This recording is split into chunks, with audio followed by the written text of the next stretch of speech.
신방을 하면서 이런저런 기도의 제목들을 나누다가 정말 몇몇 분이 공통적으로 목사님 별로 내가 인생에 잘못한 것도 없는데 왜 이런 일들이 나한테 생기는지 잘 모르겠습니다. 이런 얘기를 진짜 하시는 분들이 계셨어요. 반복적으로.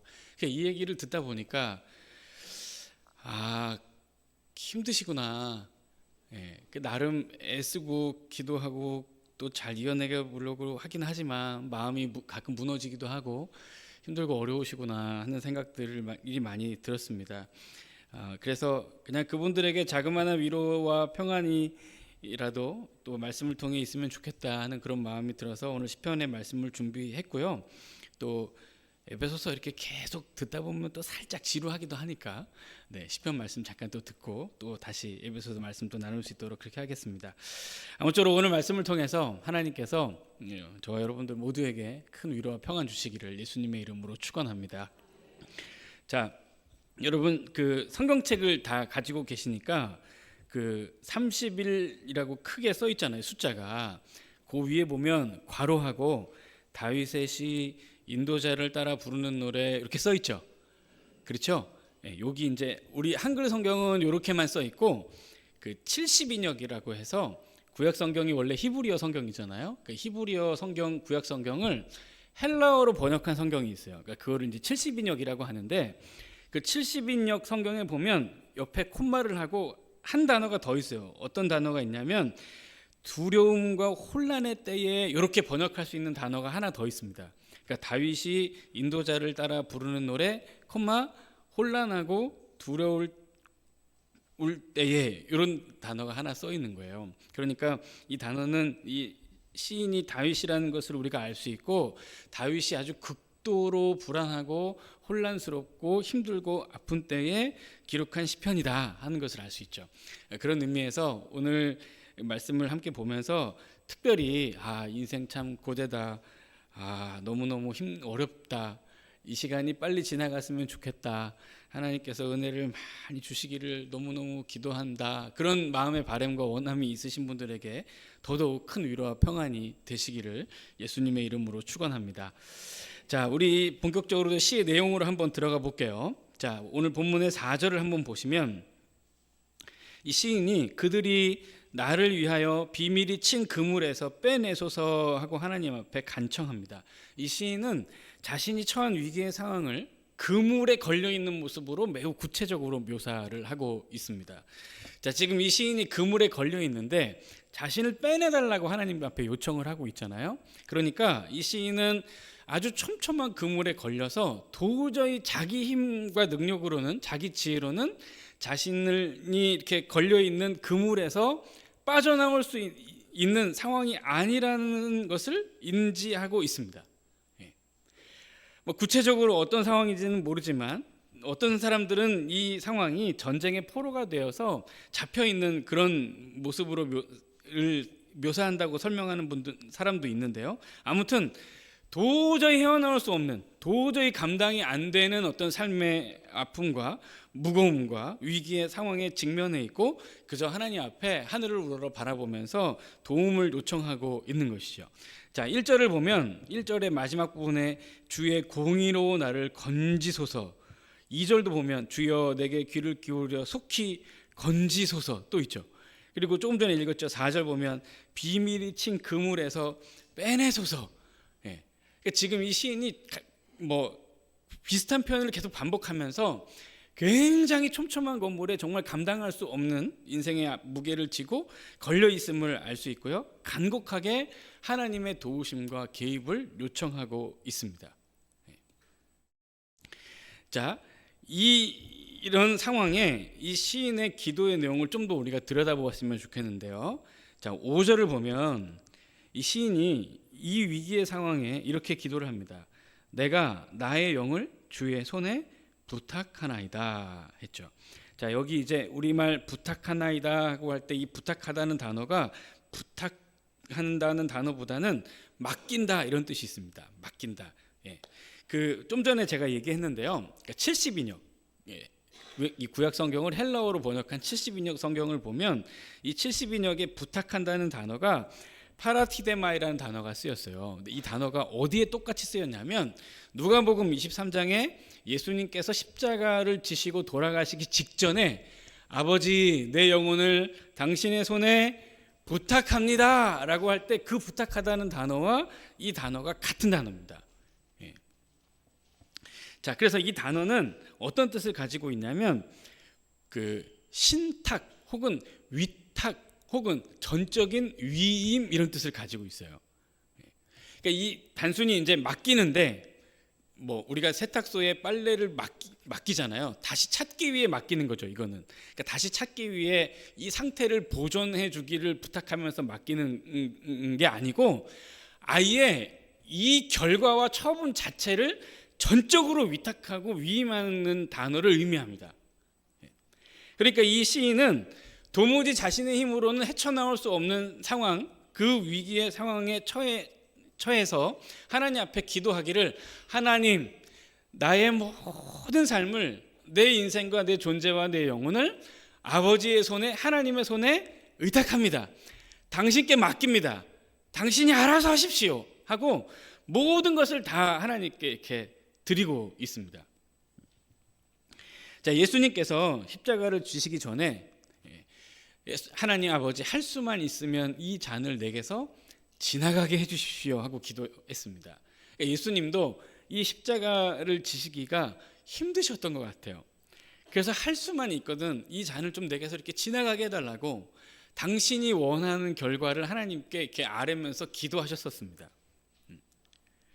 그런데 하나님께서 어떤 면에서는 매몰차게 예수 그리스도의 기도를 외면하셨죠. 그리고 예수님께서 마지막에 십자가를 지시기 전에 하나님께 내 영혼을 부탁한다, 부탁드립니다 하고 이 세상을 떠나셨습니다. 예수님이 원했던 결과도 있지만 하나님은 그 원하는 결과를 허락지 않으셨고요. 십자가에서 예수 그리스도의 생명을 취하셨습니다. 안타깝게도 예수님은 당신이 드린 기도대로 응답받지 못했고 십자가에 죽으셨습니다. 하지만 이후에 3일이 지나 우리 하나님께서 십자가에 죽으셨던 예수 그리스도를 더욱 영광스럽게 부활하게 하셨습니다. 하나님 앞에 모든 것을 맡긴 예수 그리스도를 죽음을 지나 부활로 응답하셨다는 것입니다. 사랑하는 성도 여러분, 우리가 이런 위기의 상황을 만날 때, 큰 어려움과 고통과 고난의 상황을 만날 때 하나님 앞에 간절히 기도해요. 하나님 도와달라고, 지켜달라고, 보호해달라고, 인도해달라고 간절히 기도합니다. 간절히 기도할 때 어떻게 기도하냐면 두 손을 꽉 쥐어요. 두 손을 아주 꽉 쥡니다. 두 손을 꽉 쥐고 놓지 않아요. 뭔가 원하는 게 있는 거예요. 원하는 결과가. 그러니까 이렇게 고통스럽고 이렇게 아픔이 있는 이 순간에도 결코 놓고 싶지 않은 결과가 있는 거예요. 이 손에. 그러니까 이것만큼은 빼앗기지 않았으면 좋겠고, 이것만큼은 소멸되지 않았으면 좋겠고, 이것만큼은 내 손에서 내 삶에서 사라지지 않았으면 하는 겁니다. 그러니까 내가 원하는 결과를 두고 이 결과를 두 손으로 꽉 쥐고 하나님 앞에 간절히 기도하는 겁니다. 주님, 이것만큼은 지켜주십시오. 이것만큼은 보존해 주십시오. 이것만큼은 내게서 떠나지 않게 주여 붙들어 주십시오 하고 원하는 결과를 하나님께 꽉 붙들고 아뢰죠. 어떤 면에서는 이것이 참 간절한 믿음으로 평가받을 수도 있겠습니다만은 오늘 이 말씀을 근거로 생각해 보면 어떤 면에선 우리가 꽉 쥔 이 두 손을 놓는 것이 고난의 상황에 들어야 할 기도라는 것을 성경은 우리에게 가르쳐주고 있습니다. 아무것도 본인이 스스로 할 수 있는 것이 없을 때, 내 힘과 내 능력으로는 이 상황을 헤쳐나올 만한 그런 능력이 되지 않을 때, 어디를 봐도 누구를 봐도 도와줄 사람 하나 없고 그냥 이대로 침몰해서 죽을 것 같을 때 그는 쥐었던 손을 오히려 놓습니다. 그리고 하나님께 부탁합니다. 마음대로 하시도록, 그분이 당신의 뜻과 섭리를 따라 내 삶을 인도하시도록, 하나님께서 마음껏 내 삶을 주관하시도록 그는 오히려 꽉 쥔 주먹을 풀고 두 손을 들어 하나님 앞에 기도를 드립니다. 사랑하는 성도 여러분, 진짜 죽을 것 같은 위기라고 생각이 된다면 하나님 앞에 손을 펴고 당신의 뜻과 섭리대로 마음껏 내 삶을 주관하시고 인도해 달라고. 어차피 내 힘과 능력으로는 살아갈 수 없는 부족하고 연약한 존재이니 주여 나의 모든 삶과 영혼을 주께 부탁합니다. 당신의 뜻대로 인도해 주세요. 이렇게 기도하라고 이 시인은 우리에게 귀한 영적인 교훈을 일깨워 주고 있습니다. 자, 이 시인이 이런 기도를 어떤 상황에서 드리는가, 그 상황을 조금 더 상세하게 보면 좋겠죠. 자, 9절을 보면 여호와여 내가 고통 중에 있사오니 내게 은혜를 베푸소서. 내가 근심 때문에 눈과 영혼과 몸이 쇠하였나이다 합니다. 자, 이 눈은 단순히 시력을 잃는 것이 아닙니다. 건강 전체를 잃은 것으로 보아야 합니다. 자, 혼은 활력, 기력으로 이해할 수 있고요. 몸은 우리의 전인을 말합니다. 그러니까 이 시인은 지금 모든 건강을 잃었고 모든 의욕을 잃었고 모든 기력과 활력을 잃었고 그의 영혼이 완벽하게 수척해졌습니다.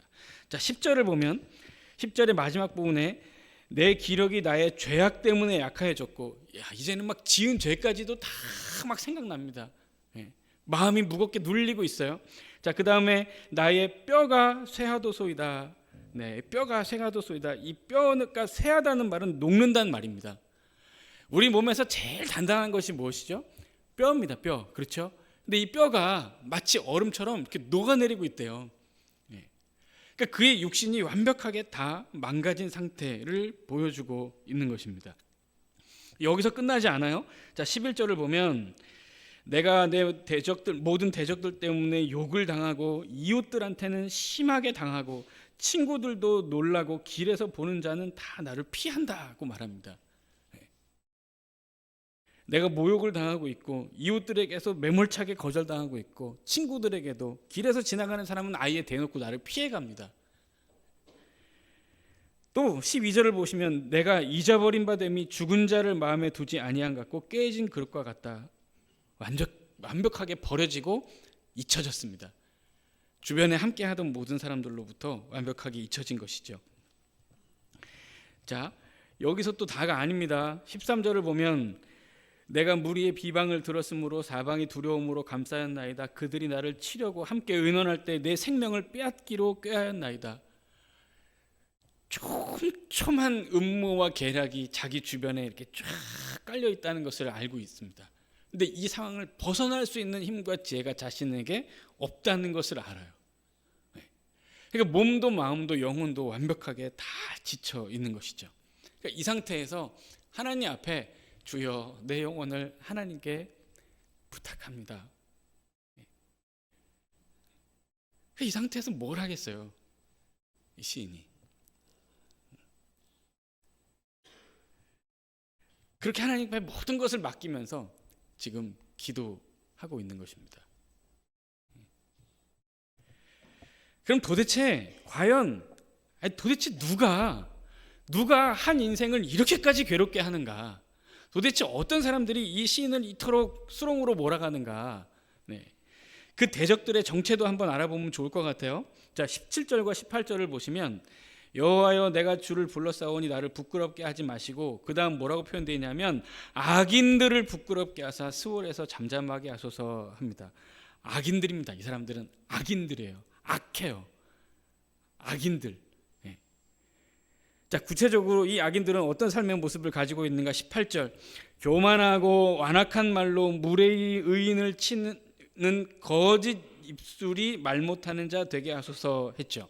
자, 이 시인이 자신을 괴롭히고 있는 악인의 모습을 네 가지로 묘사를 해요. 첫 번째는 교만하고, 두 번째는 완악하고, 세 번째는 무례하고, 네 번째는 거짓 입술을 가지고 있습니다.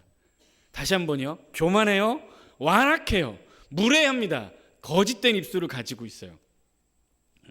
교만하다는 것은 자신이 세계에서 제일입니다. 세상에서 자기밖에 없습니다. 심지어 하나님 없이도 살 수 있다고 생각합니다. 그러니까 자신이 있죠. 그러니까 누구의 말도 귀담아 듣지 않습니다. 나는 맞고 다른 사람은 다 틀립니다. 내 말밖에 안 합니다. 내 생각밖에 안 해요. 이게 완악한 겁니다. 그러다 보니까 자연스럽게 어떻게 되죠? 무례합니다.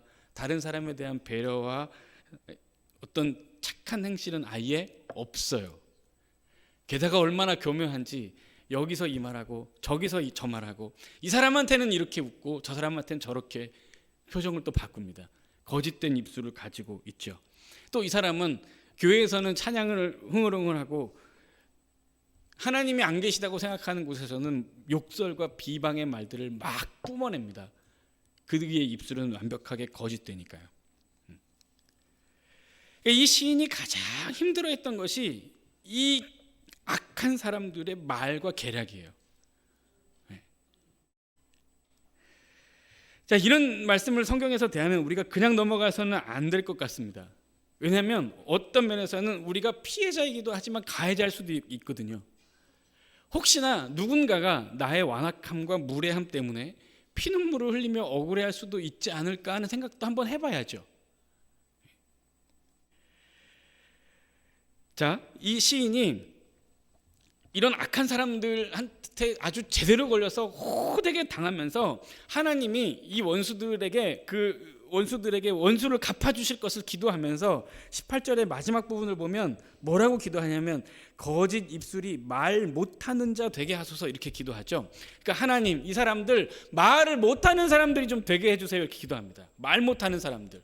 자, 여기 이제 말 못하다라는 이 단어가 알람이라는 히브리어인데 이 단어를 사전을 찾으면 세 가지 의미가 나와요.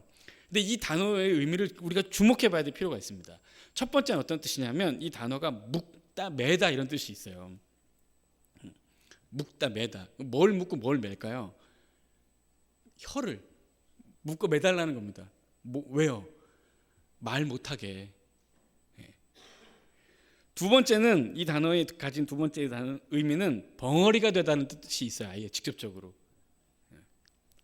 또 하나 약간 다른 의미가 있는데 어떤 뜻을 갖고 있냐면 버림받다, 외톨이가 되다 이런 뜻을 갖고 있습니다. 이 단어가 말 못하는 자라는 이 단어가요.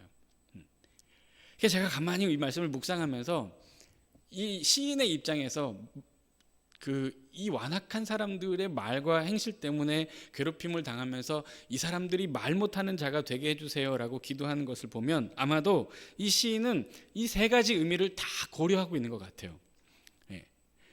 아마도 이런 겁니다. 궁극적으로 그 사람의 인생에서 그 사람 옆에 아무도 남지 않게 해주세요. 철저한 외톨이, 외로운 사람이 되게 해주세요라고 기도하는 것 같아요. 이 사람은 완악하죠. 무례합니다. 교만합니다. 거짓된 입술을 갖고 있어요.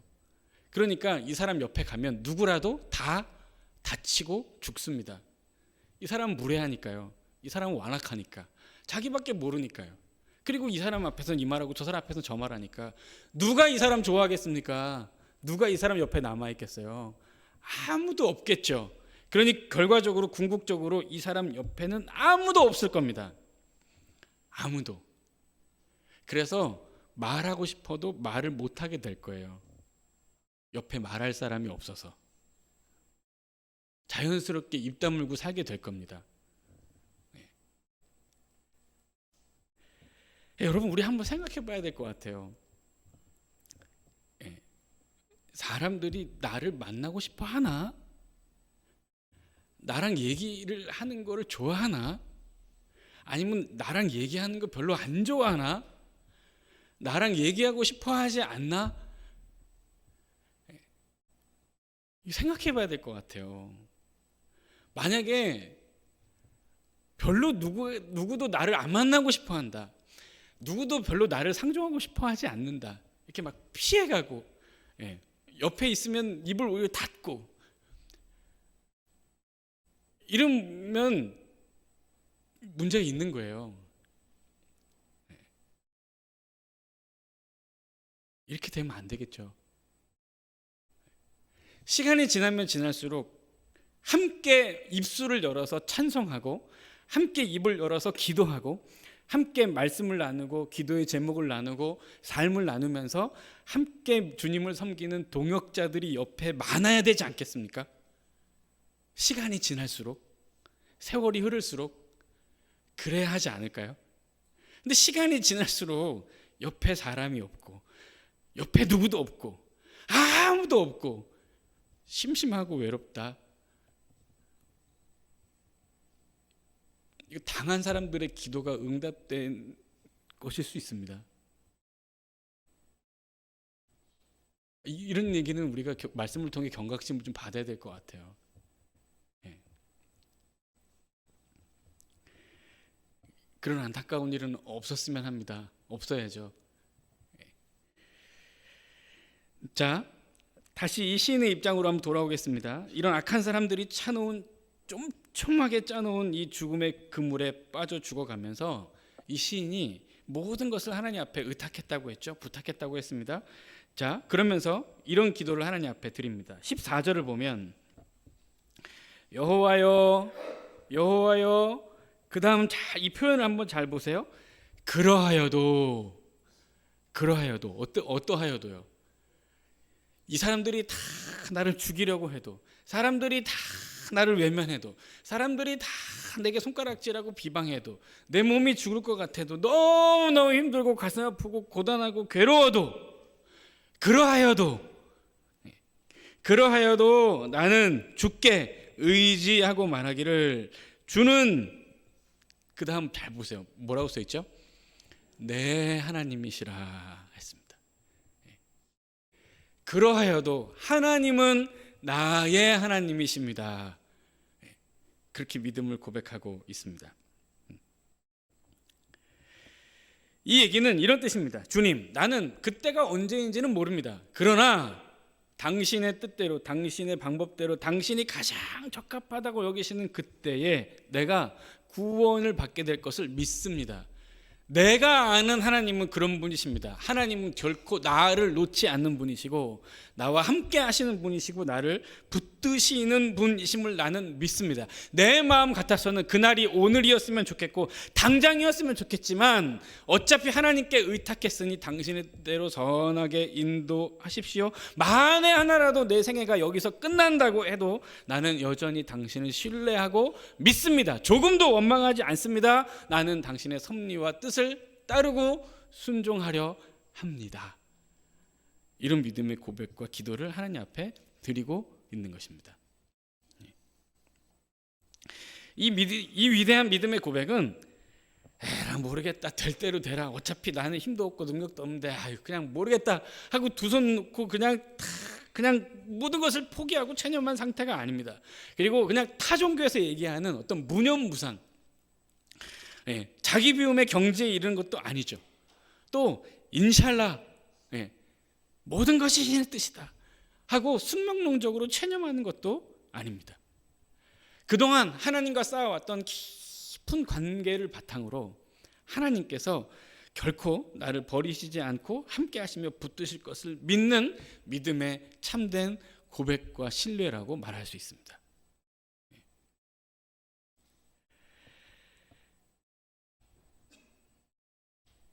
19절부터는 이 시의 분위기가 갑작스럽게 바뀝니다. 자, 완전히 그 내용이, 그 분위기가 달라져요. 자, 19절을 보면 주를 두려워하는 자를 위하여 쌓아두신 은혜, 곧 주께 피하는 자를 위하여 인생 앞에 베푸신 은혜가 어찌 그리 큰지요 합니다. 이미 하나님께서 주신 은혜를 이렇게 받은 것 같아요. 그러니까 이 18절과 19절 사이에 뭐 어떤 일이 어떻게 있었는지는 모르겠지만 아무튼 이 시인은 하나님께서 베푸신 은혜를 이미 받은 것으로 여기고 하나님 앞에 얼마나 큰 은혜를 주셨는지, 주님께서 베푸신 은혜가 너무너무 큽니다 하고 하나님 앞에 믿음의 고백을 또 드리고 있습니다. 또 21절을 보면 여호와를 찬송할지어다 합니다. 사람들에게 소리를 높이는 것이죠. 간증합니다. 여호와를 찬송할지어다. 그가 견고한 성에서 그의 놀라운 사랑을 내게 보이셨음이로다 합니다. 자, 여기 주목할 만한 표현이 또 있는데요. 견고한 성, 여기 이제 견고하다 할 때 이 마추르라는 이 단어가 상반된 두 가지 의미를 가지고 있어요. 하나는 안전한 이런 뜻이 있고, 또 하나는 포위된 이런 뜻이 있습니다. 그러니까 하나님이 여호와를 찬양할지어다, 하나님께서 견고한 성이 아니라 안전한 성, 혹은 또 포위된 성에서 내게 사랑을 베푸셨다, 이렇게 이야기를 합니다. 그러니까 이 시인이 지금 이 두 가지 의미를 다 가지고 하나님 앞에 이 표현을 쓰면서 간증을 하는 것 같아요. 그러니까 아마도 짐작해 보면 이 18절과 19절 사이에 어떤 상황이 반전된 것 같지는 않아요. 갑자기 하루아침에 이 원수들이 싹 정말 기도한 대로 벙어리가 되고 자신을 촘촘하게 이렇게 꽉 움켜쥐고 있는 그물들이 다 사라지거나 소멸된 것 같지는 않습니다. 왜냐하면 여전히 이 사람은 포위된 성에 있거든요. 지금 본인이 얘기하잖아요. 포위된 성에 있다고. 그러나 포위된 성이지만 동시에 이 성은 안전한 성입니다. 안전한 성. 포위되어 있으나 안전한 성이에요. 이 시인을 촘촘하게 둘러싸고 있는 원수의 위협과 계략과 비방과 손가락질이 이 시인을 둘러싸고 있지만, 이 악한 사람들의 비방과 계략 그 너머에 우리 하나님의 은혜의 손길이 더 촘촘하게, 더 크게 그를 붙들고 있음을 우리는 짐작해 볼 수 있습니다. 따라서 이 시인은 지금 하나님 앞에 기도하는 가운데 뭔가 확신을 얻은 것 같아요. 하루아침에 뭔가 극적인 반전이 이루어져서 본인이 근심하고 있는 모든 걱정과 염려거리가 사라진 것 같지는 않아요. 그러나 기도하는 가운데 내가 지금 포위된 성에 있는 것은 분명한 사실이고, 이 포위된 성의 테두리를 넘어서 그 밖에 하나님이 더 크고 놀라운 은혜의 손길로 더 견고하고 안전한 성을 만들어주고 계심을 그는 기도하는 가운데 확실하게 경험한 것 같아 보입니다. 마치 엘리사가 자기를 죽이려고 싸고 있는 그 이방 군대 그 너머에 불말과 불병거로 하나님이 함께 하시는 것을 바라본 것처럼, 이 시인도 겹겹이 쌓여 있는 이 포위의 성 안에서 그 포위된 원수의 계략 너머에 있는 하나님의 큰 은혜의 손길을 경험하고 있는 것입니다.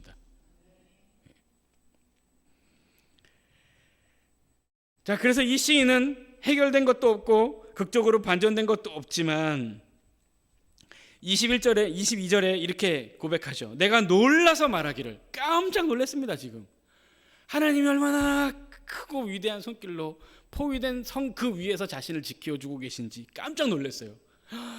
이런 은혜를 하나님께서 예배하고 계신지 몰랐던 겁니다. 깜짝 놀랐어요.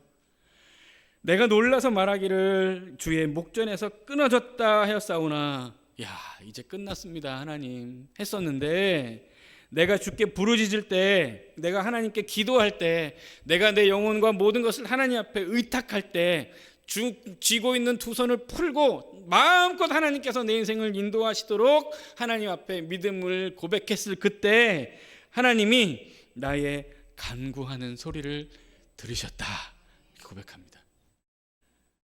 아멘. 그리고는 23절에 이렇게 성도들을 향해 큰 소리로 외칩니다. 너희 모든 성도들아 여호와를 사랑하라. 여호와께서 진실한 자를 보호하시고 교만하게 행하는 자에게는 엄중히 갚으시느니라. 여호와를 바라는 너희들아 강하고 담대하라. 자, 여호와 하나님은 진실한 자, 이 진실하다는 말은 성실하다, 신실하다는 말입니다. 그러니까 변함없이 한결같이 요동함 없이 하나님을 의지하는 믿음의 사람을 하나님이 지키시고 보호하신다는 것을 확신하는 겁니다. 그런 하나님이시라는 거예요. 또 교만한 자에게는 반드시 엄중히 갚으신다고 합니다. 그러니까 여호와를 바라는 모든 성도 여러분, 강하고 담대하십시오. 이렇게 말하는 거죠. 사랑하는 성도 여러분, 하나님은 신실한 자를 반드시 지키시고 보호하실 겁니다. 여러분들 괴롭힌 그 나쁜 놈들, 죄송합니다. 네. 혼날 겁니다. 두고 보세요. 네. 혼나요. 하나님 엄중히 갚으시는 분이니까 믿으세요. 네. 두고 보세요. 조금만 시간 지나면 아마 그 사람 주변에 아무도 없을 거예요. 나에게는 기도해 준 신실한 동역자가 많을 거고요. 하나님의 은혜도 많을 거고. 여호수아 1장 7절 8절 1장 7절 8절 보면 오직 강하고 극히 담대하여 나의 종 모세가 내게 명한 그 율법을 다 지켜 행하고 우러나 좌우러나 치우치지 말라.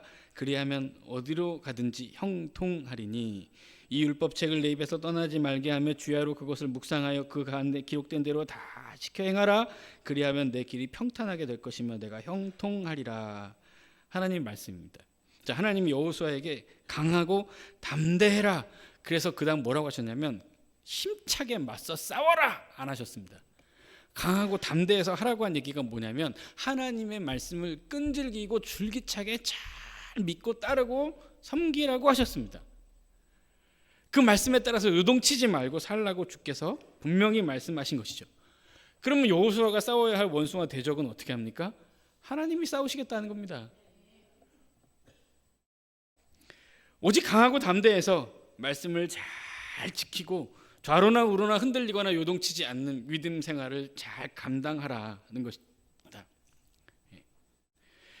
꾸준히 예배를 드리고 늘 기도하고 항상 찬송하는, 항상 묵상하고 무시로 기도하는 그런 나와의 관계를 절대로 끊지 말라는 거죠. 때로는 고통 중에, 힘든 고난 중에 하나님께 섭섭하기도 하고 서운하기도 하고 실망하기도 하고, 그래서 교회 가기도 싫고 기도하기도 싫고 예배드리기도 싫고 그럴 때가 있기도 하죠. 그러나 그럴 때 더더욱 하나님 앞에 나와서 무릎 꿇고 기도하고 주님의 인도하심을 구하라는 겁니다. 하나님은 신실한 자를 반드시 지키시는 분이시니까요. 로마서 8장 38절에서 39절 내가 확신하노니 사망이나 생명이나 천사들이나 권세자들이나 현재일이나 장래일이나 능력이나 높음이나 깊음이나 다른 어떤 피조물이라도 우리를 우리 주 그리스도 예수 안에 있는 하나님의 사랑에서 끊을 수 없으리라. 아멘. 네. 이 말씀 그대로입니다. 이 말씀 그대로예요. 네.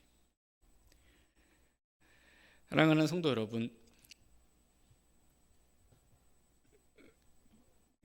최근에 기도하고 있는 그 제목들 가지고 뭐 얼마나 기도하셨는지는 모르겠지만 뭐 지난주에도 기도하시지 않으셨습니까? 그렇죠? 예. 어제도 기도하셨죠? 오늘도 기도하셨죠? 내일은요? 하실 거죠? 예. 그렇게 하라는 겁니다. 예. 그렇게. 아니 뭐 한 달 전에 기도했는데 계속 기도했을 수도 있잖아요. 그러면 이제 기도 안 해 할 수도 있겠죠. 그러지 말고 신실하게 기도하라는 얘기입니다. 하나님이 반드시 신실한 자에게 응답하시는 분이시니까 그렇습니다. 우리가 계속 기도하다 보면 하나님이 분명히 확신과 깨달음을 주실 것입니다. 그리고 분명히 우리도 이 시인처럼 고백하게 될 것입니다. 주님 나의 산성이십니다. 주님 나의 반석이십니다. 확실히 진실한 자를 지키시고 교만한 자는 대적하시는 하나님 구원해 주셔서 감사합니다. 나의 모든 삶을 하나님께 맡깁니다. 주여 뜻대로 보살펴 주십시오. 우리도 그렇게 기도하게 될 것입니다. 하나님은 이 기도를 기뻐하십니다. 이 고백을 기쁘게 받으십니다. 전쟁과 질병과 위협과 비방과 음모와 처절한 외로움과 슬픔이 아무리 가득해도 그런 단어가 우리를 지배하지 못하도록 기도하면서 오직 믿음으로 살아내는 그런 여러분들과 저의 삶이 되기를 원합니다. 신실한 자를 지키시고 보호하시는 하나님의 은혜가 저와 여러분들의 삶에도 가득하시기를 예수님의 이름으로 축원합니다. 기도하겠습니다. 하나님 아버지, 우리 하나님 아버지께서 견고한 바위와 구원하는 산성이 되어주셔서 감사합니다. 주여, 몸의 연약함으로 인해 고통스럽습니다. 교만하고 완악하고 무례하고 거짓된 입술을 가진 사람 때문에 참 괴롭고 어렵습니다. 두렵고 불안합니다. 그러나 진실한 인생을 보호하시고 교만한 자에게 엄중히 갚으시는 하나님 믿고 바라며 의지합니다. 강건케 하옵소서. 예수 그리스도의 이름으로 기도드립니다. 아멘.